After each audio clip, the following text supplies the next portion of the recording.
Sundown towns. Let's talk about it. Chicago, Illinois is number 90 on the list. But before y'all tense up, I need to say this about Chicago. This was emotional for me because I absolutely love this city. So I know how it felt when you heard that Chicago made the list. Also, I need you to note that sundown town behavior in big cities looks different than in small towns. That's why this is a 5-part series. It wasn't the same everywhere. Some neighborhoods in Chicago protected us, and others made it very clear that we didn't belong. Y'all, Chicago has such a beautiful history, but I can't cover it all. This was when Chicago was doing the right thing out loud. And in 1842, writers in the Chicago newspaper said something wild. They said our ancestors had every right to steal a horse if that's what it took to escape slavery. This was the first article that I found, y'all, and it made me clutch my pearls. So by 1845, according to the newspaper, the Underground Railroad was moving our ancestors through Chicago to freedom. Well, in 1846, 2 people escaped slavery and they were caught and jailed in Chicago. But when they went to trial, a mob of our ancestors, along with white abolitionists, showed up. And they took them back by force. They weren't letting them go back to slavery. Yeah, y'all, that really happened. Listen, so through slavery, Chicago was not to be played with. This city chose protection. Stay with me, y'all. So if Chicago was doing so much right, how did it end up on the list, right? Well, in 1848, Illinois newspapers suddenly warned our ancestors, free or not, to not come to this state. And they sent that message across the country to many newspapers. Then Chicago said, slave catchers, come on up. Hold that contradiction, okay? So, in 1854, slave catchers from St. Louis came to Chicago. Check this clip. History doesn't repeat, but it rubs the same bush.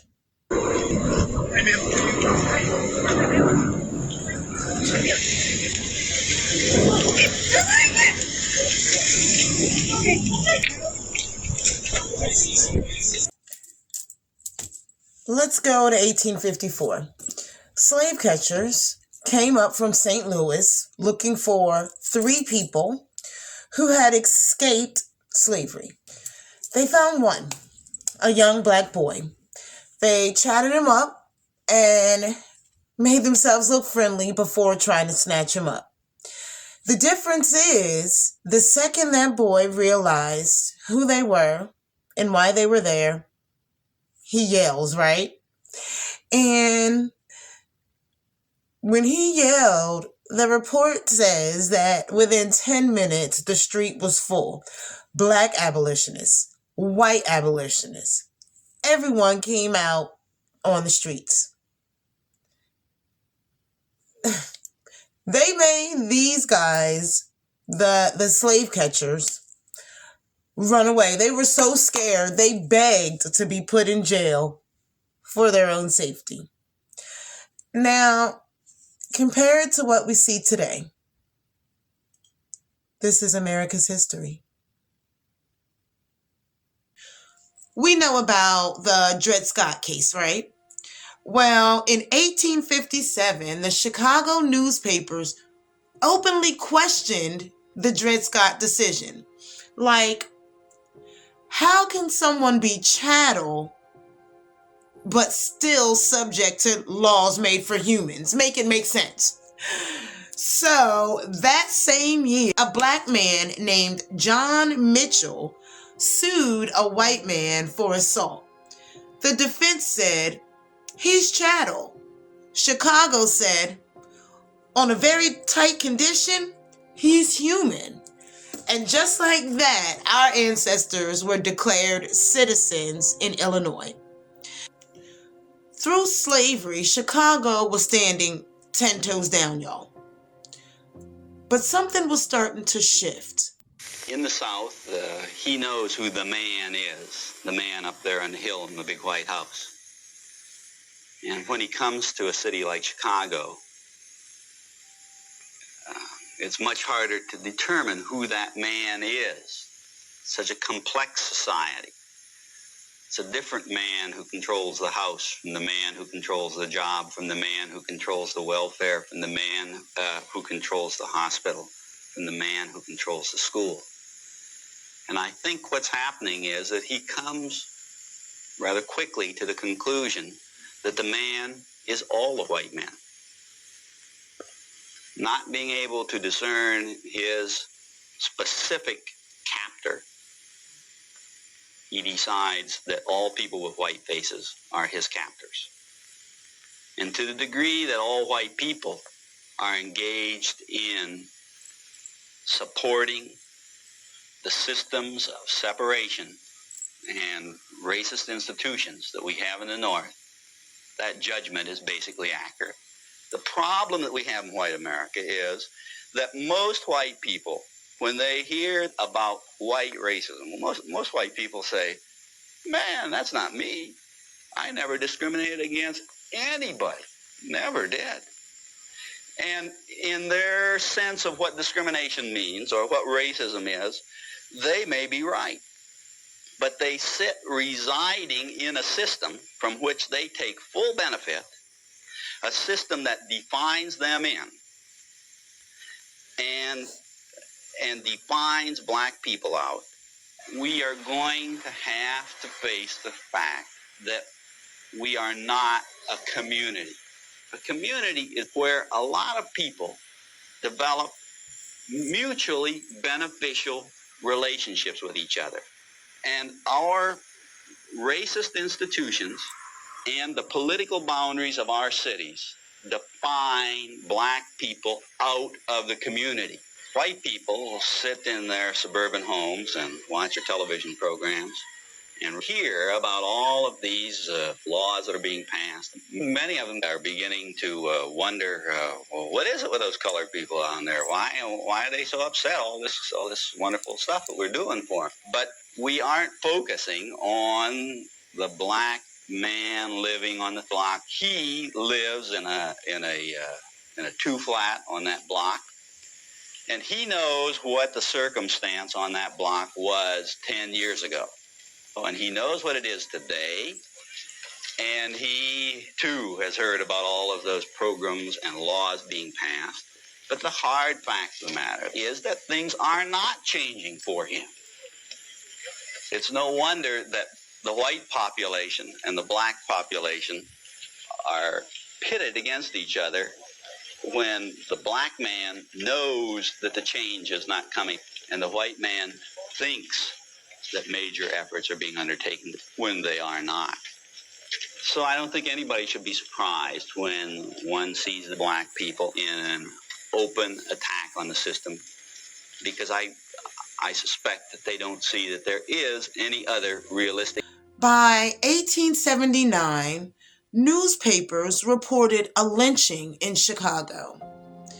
At the same time, something powerful was born, the Chicago Defender, and from it came the Great Migration.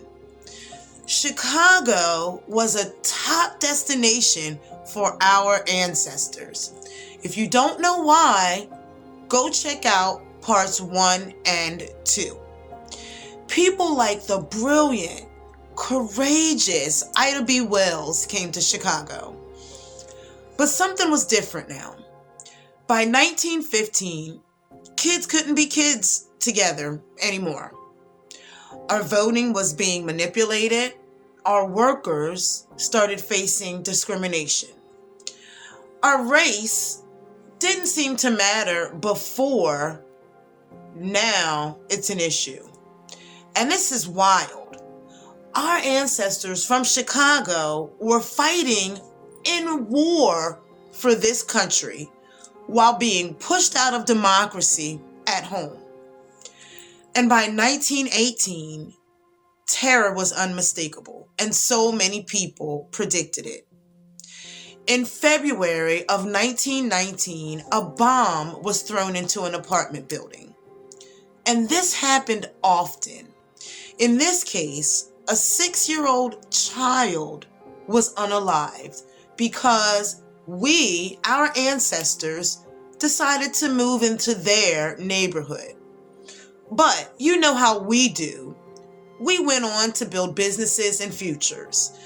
But the truth is, Chicago was already on fire. And by the summer of 1919, they decided to make sure that we felt that fire.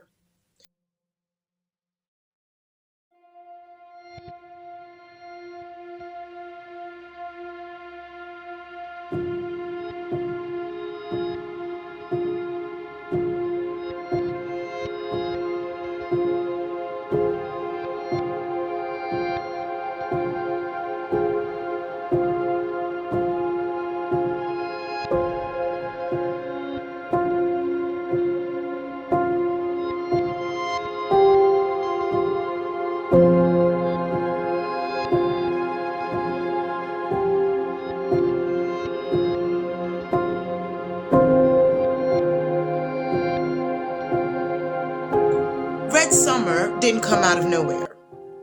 Chicago was already primed for it.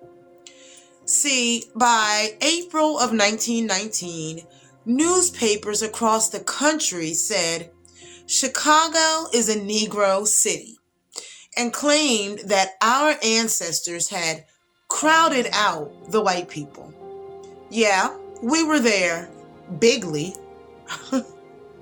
We owned property and we were building wealth, even while being boxed into segregated districts. But our wealth, that was the problem.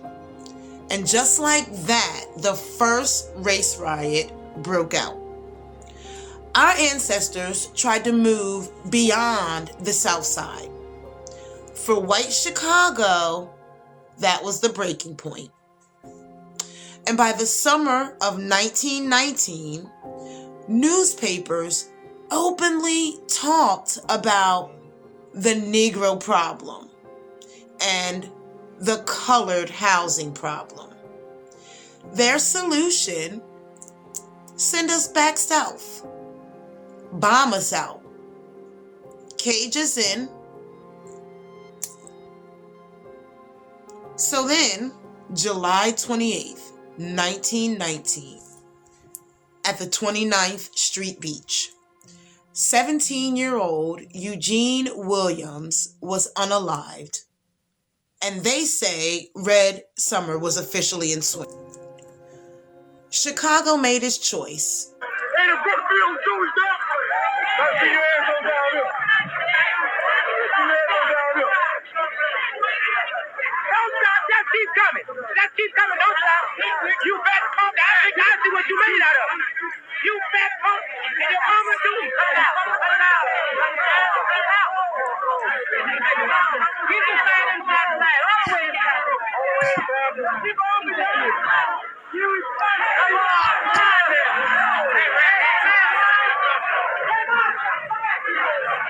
But you is funny. You know I'm fine, Jay.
So after Red Summer, the violence didn't disappear. In 1924, William Bell was lynched. But I'm already in part 5 and I have to jump forward. In 1951, the Clark family tried to move into Cicero. Thousands of whites set this entire property on fire. Suburbs like Cicero is what gave Chicago the title of a sundown town, because they used police and mob violence to draw hard lines. Then we faced racially restrictive covenants and redlining. Well, by the 1960s, Chicago was one of the most segregated cities in the United States. 69% of us lived in just 11 neighborhoods. That was by design, y'all. And still we built places like Bronzeville. But don't get comfortable, because the fight wasn't over. In 1966, Dr. King moved in. He said he'd never seen crowds like this in the South. During his march, he was hit with bricks by white mobs.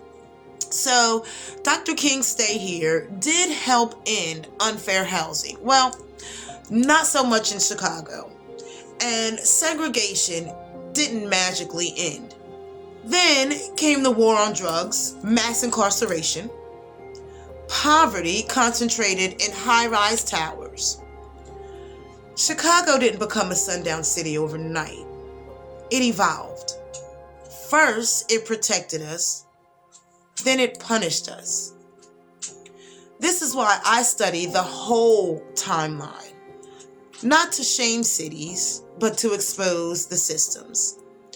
Our ancestors survived this city by knowing where the lines were. We owe it to them to know them too. This history is heavy, but it's ours.